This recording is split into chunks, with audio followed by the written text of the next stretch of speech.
joining me to learn more about differentiated instruction. My name is Renee Aziz, and I'm a National Professional Development Trainer and CEO of Virtuoso Education Consulting. I'm glad that you're interested in learning more about how to use differentiated instruction to meet the needs of the students in your classroom. Differentiated instruction, or DI as it's often called, is a philosophy of teaching that creates a personalized and responsive classroom environment. It utilizes whole group, small group, and individualized instruction in order to support students in mastering standards-based curriculum. Differentiated instruction maximizes student growth and individual success by leveraging the unique qualities of each student, and it offers a variety of learning options within a student-centered classroom.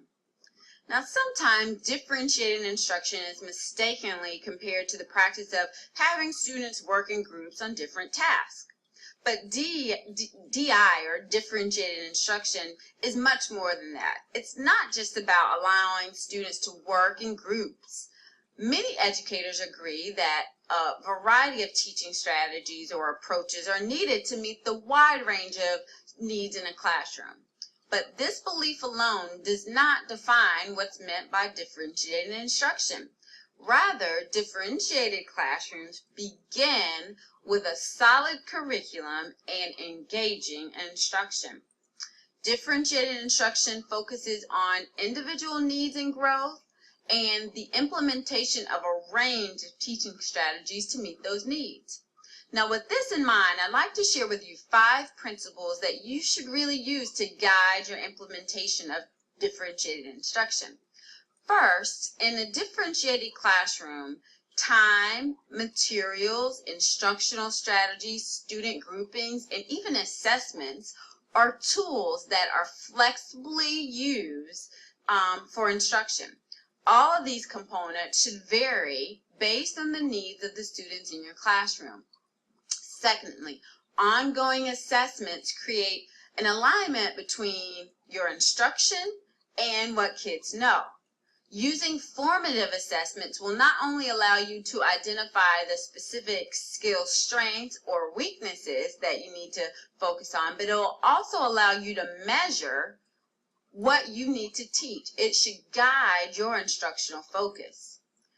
Thirdly, when implementing differentiated instruction, a variety of learning options are utilized. For example, whole class, small group, individual tasks are all used across the learning environment.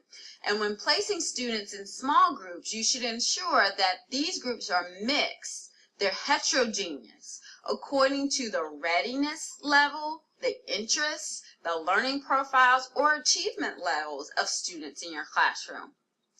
Next, a differentiated classroom really has lots of activities. Activities are designed so that all learners are able to complete tasks that are interesting, engaging, and provide equal access to the essential understandings of the skills that, as an instructor, you are focusing on.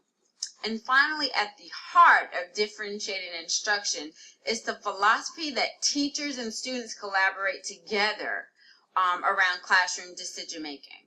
The teacher works to facilitate student learning, and the student recognizes their preferred ways of learning that new content. Now, with those 5 principles in mind, we can look at the research base to learn about essential components of using differentiated instruction in the classroom. Carol Tomlinson, a leading author on differentiated instruction, which I'm sure you've heard about, identifies 4 essential areas that teachers can modify to meet individual student readiness levels, preferences, and interests. Those 4 areas are content, process, products, and learning environment. The content refers to what students need to learn.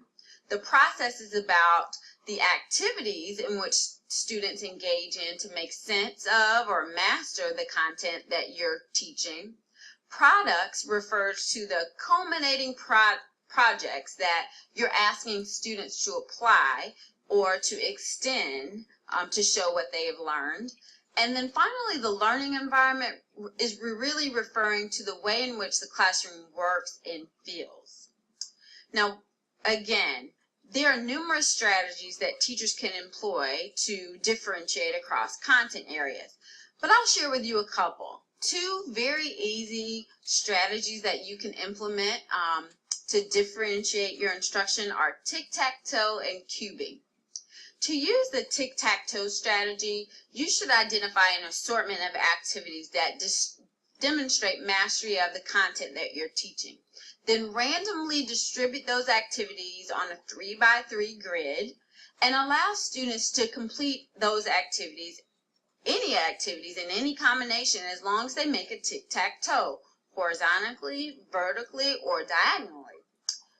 To use the cubing strategy, you can create a six-sided figure or cube and make sure that you write a different activity on each side of the cube that addresses a concept from a variety of different perspectives. Students then have the opportunity to kind of roll the cube and complete the activity that they land on. Again, we've just given you a quick overview of the essentials of differentiated instruction. However, there's so much more to share about this topic. Please visit our website. It's www.virtuosoed.com. There you can find many resources and professional development opportunities to meet your needs around differentiated instruction. In the meantime, thanks for watching, and we wish you much success in your quest to implement differentiated instruction in your classroom.